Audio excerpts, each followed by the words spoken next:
Lost World by Sir Arthur Conan Doyle. Chapter 7. Tomorrow we disappear into the unknown. I will not bore those whom this narrative may reach by an account of our luxurious voyage upon the Booth liner, nor will I tell of our week's stay at Para, save that I should wish to acknowledge the great kindness of the Pereira de Pinta Company in helping us to get together our equipment. I will also allude very briefly to our river journey up a wide, slow-moving, clay-tinted stream in a steamer which was little smaller than that which had carried us across the Atlantic. Eventually we found ourselves through the narrows of Obidos and reached the town of Manaus. Here we were rescued from the limited attractions of the local inn by Mr. Shortman, the representative of the British and Brazilian Trading Company.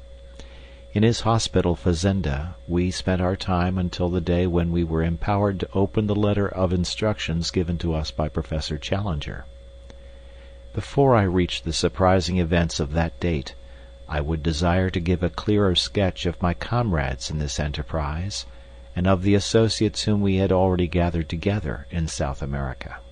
I speak freely, and I leave the use of my material to your discretion, Mr. McArdle, since it is through your hands that this report must pass before it reaches the world. The scientific attainments of Professor Summerlee are too well known for me to trouble to recapitulate them. He is better equipped for a rough expedition of this sort than one would imagine at first sight. His tall, gaunt, stringy figure is insensible to fatigue, and his dry, half-sarcastic, and often wholly unsympathetic manner is uninfluenced by any change in his surroundings. Though in his 66th year, I have never heard him express any dissatisfaction at the occasional hardships which we have had to encounter.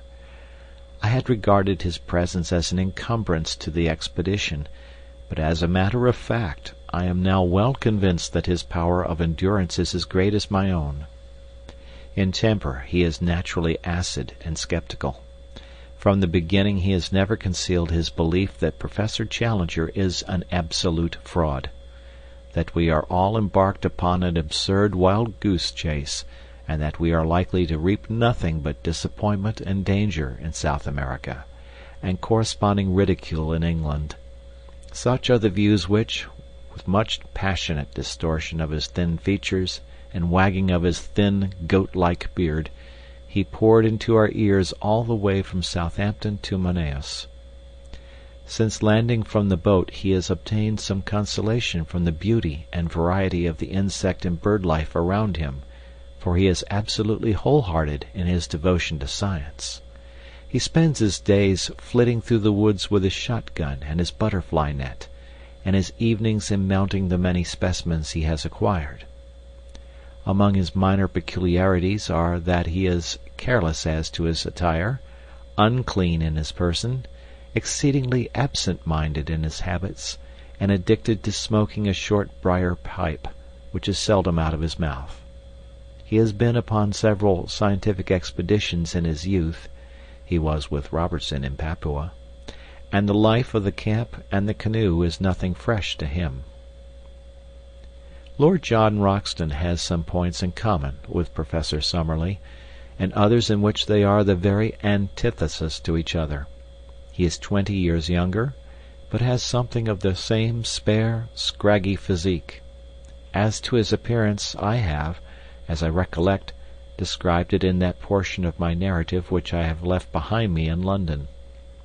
He is exceedingly neat and prim in his ways, dresses always with great care in white drill suits and high brown mosquito boots, and shaves at least once a day. Like most men of action, he is laconic in speech, and sinks readily into his own thoughts, but he is always quick to answer a question or join in a conversation, talking in a queer, jerky, half-humorous fashion. His knowledge of the world, and very especially of South America, is surprising, and he has a wholehearted belief in the possibilities of our journey which is not to be dashed by the sneers of Professor Summerlee. He has a gentle voice and a quiet manner, but behind his twinkling blue eyes there lurks a capacity for furious wrath and implacable resolution, the more dangerous because they are held in leash. He spoke little of his own exploits in Brazil and Peru, but it was a revelation to me to find the excitement which was caused by his presence among the riverine natives, who looked upon him as their champion and protector. The exploits of the Red Chief, as they called him, had become legends among them, but the real facts, as far as I could learn them, were amazing enough. These were that Lord John had found himself some years before in that no-man's land which is formed by the half-defined frontiers between Peru, Brazil, and Colombia. In this great district the wild rubber tree flourishes and has become, as in the Congo, a curse to the natives which can only be compared to their forced labor under the Spaniards upon the old silver mines of Darien. A handful of villainous half-breeds dominated the country, armed such Indians as would support them, and turned the rest into slaves, terrorizing them with the most inhuman tortures in order to force them to gather the India rubber, which was then floated down the river to Para. Lord John Roxton expostulated on behalf of the wretched victims, and received nothing but threats and insults for his pains. He then formally declared war against Pedro Lopez, the leader of the slave drivers, enrolled a band of runaway slaves in his service, armed them, and conducted a campaign, which ended by his killing with his own hands the notorious half-breed, and breaking down the system which he represented. No wonder that the ginger-headed man with the silky voice and the free and easy manners was now looked upon with deep interest upon the banks of the great South American river, though the feelings he inspired were naturally mixed, since the gratitude of the natives was equaled by the resentment of those who desired to exploit them. One useful result of his former experiences was that he could talk fluently in the Lingoa Geral, which is the peculiar talk, 1/3 Portuguese and 2/3 Indian, which is current all over Brazil. I have said before that Lord John Roxton was a South Americomaniac. He could not speak of that great country without ardor, and this ardor was infectious, for, ignorant as I was, he fixed my attention and stimulated my curiosity. How I wish I could reproduce the glamour of his discourses, the peculiar mixture of accurate knowledge and of racy imagination which gave them their fascination, until even the professor's cynical and skeptical smile would gradually vanish from his thin face as he listened. He would tell the history of the mighty river so rapidly explored, for some of the first conquerors of Peru actually crossed the entire continent upon its waters, and yet so unknown in regard to all that lay behind its ever-changing banks. "What is there?" he would cry, pointing to the north. "Wood and marsh and unpenetrated jungle. Who knows what it may shelter? And there to the south, a wilderness of swampy forest, where no white man has ever been. The unknown is up against us on every side. Outside the narrow lines of the rivers, what does anyone know? Who will say what is possible in such a country? Why should old man Challenger not be right?" At which direct defiance the stubborn sneer would reappear upon Professor Summerlee's face, and he would sit, shaking his sardonic head in unsympathetic silence, behind the cloud of his briar-root pipe. So much for the moment for my two white companions, whose characters and limitations will be further exposed, as surely as my own, as this narrative proceeds. But already we have enrolled certain retainers who may play no small part in what is to come. The first is a gigantic Negro named Zambo, who is a black Hercules, as willing as any horse, and about as intelligent. Him we enlisted at Para, on the recommendation of the steamship company, on whose vessels he had learned to speak a halting English. It was at Para also that we engaged Gomez and Manuel, two half-breeds from up the river, just come down with a cargo of redwood. They were swarthy fellows, bearded and fierce, as active and wiry as panthers. Both of them had spent their lives in those upper waters of the Amazon which we were about to explore, and it was this recommendation which had caused Lord John to engage them. One of them, Gomez, had the further advantage that he could speak excellent English.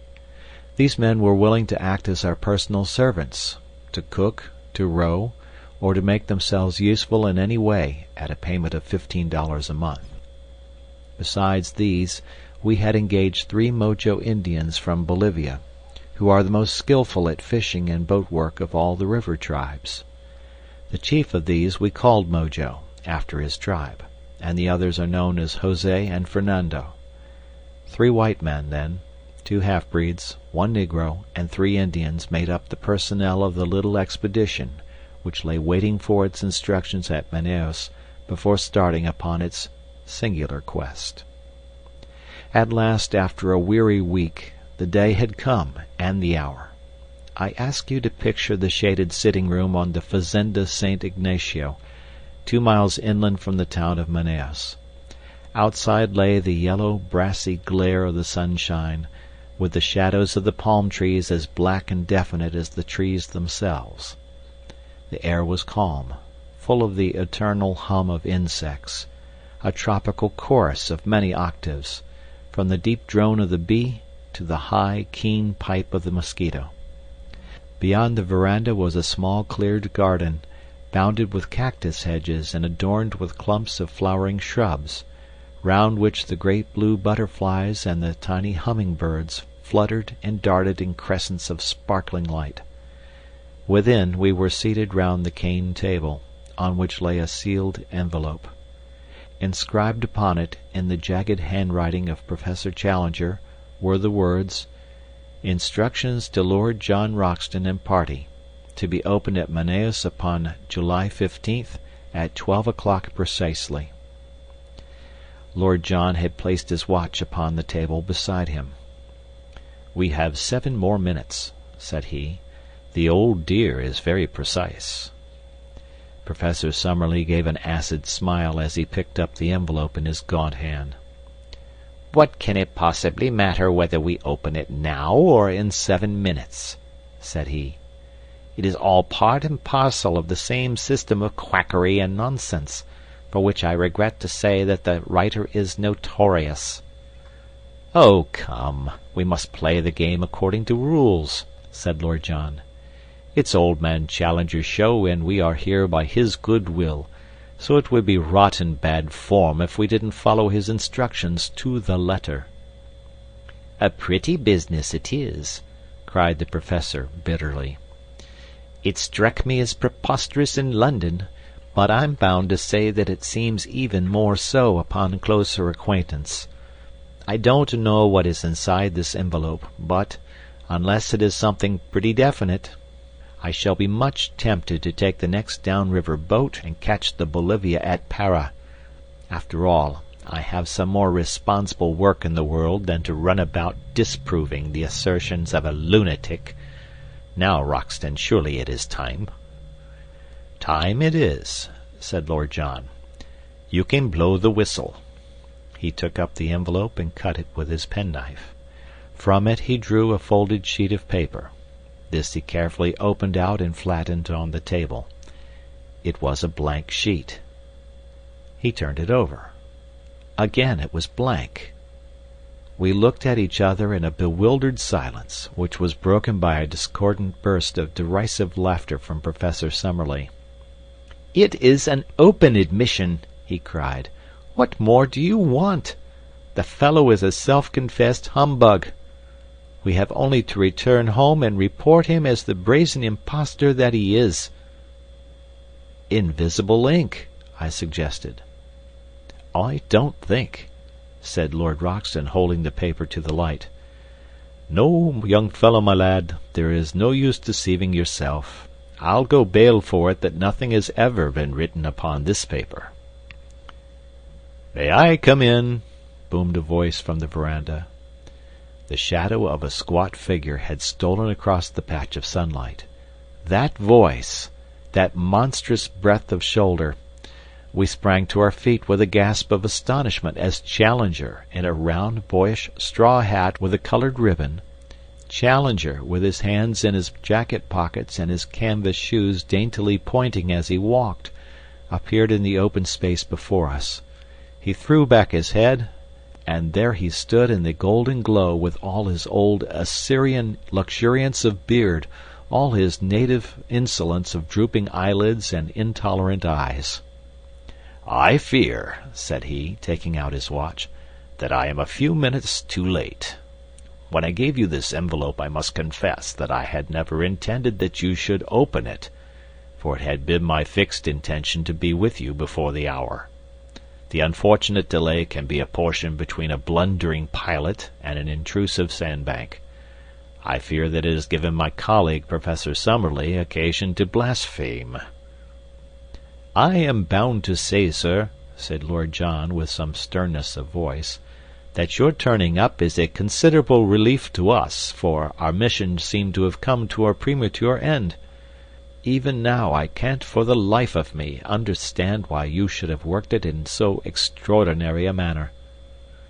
Instead of answering, Professor Challenger entered, shook hands with myself and Lord John, bowed with ponderous insolence to Professor Summerlee, and sank back into a basket chair, which creaked and swayed beneath his weight.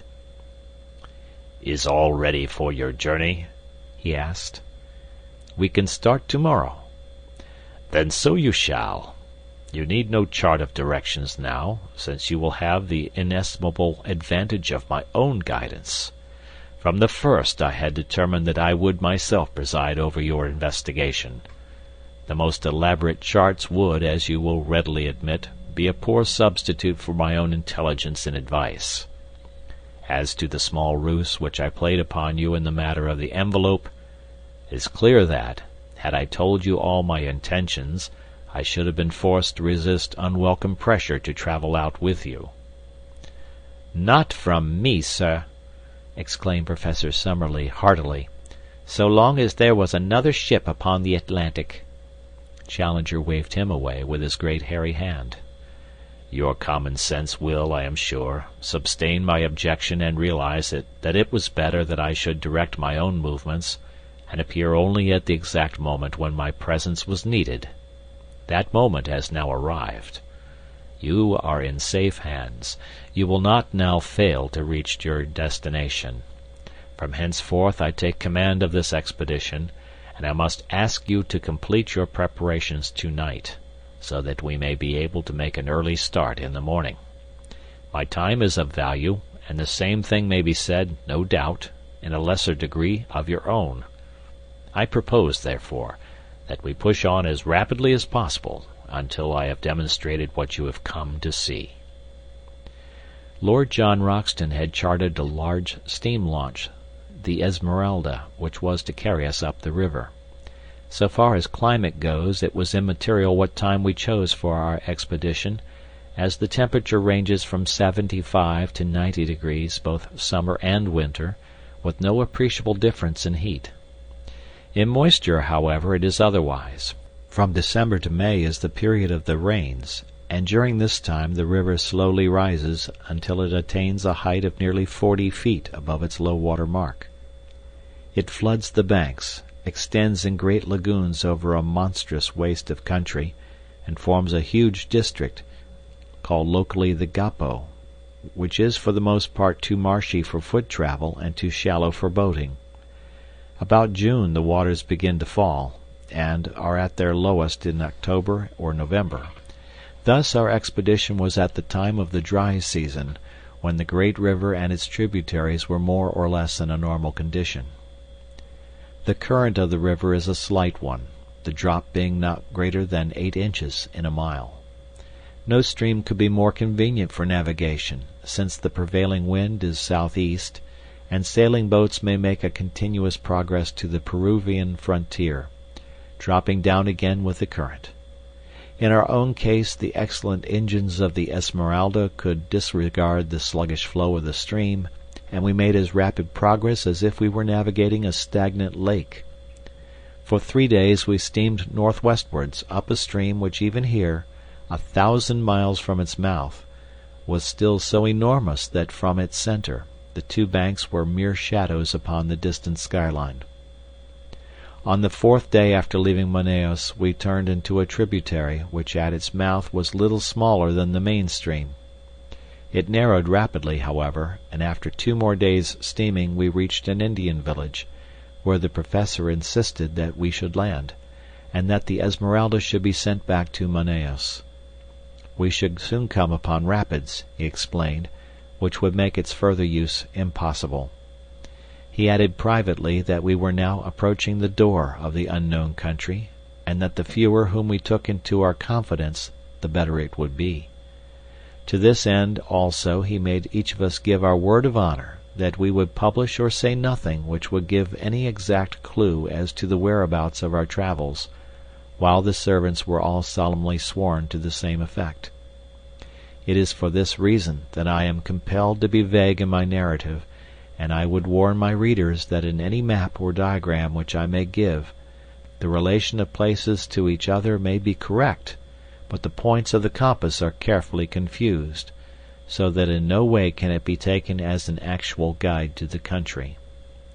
Professor Challenger's reasons for secrecy may be valid or not, but we had no choice but to adopt them, for he was prepared to abandon the whole expedition rather than modify the conditions upon which he would guide us.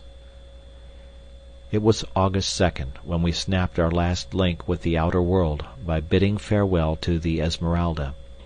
Since then 4 days have passed, during which we have engaged 2 large canoes from the Indians, made of so light a material, skins over a bamboo framework, that we should be able to carry them round any obstacle.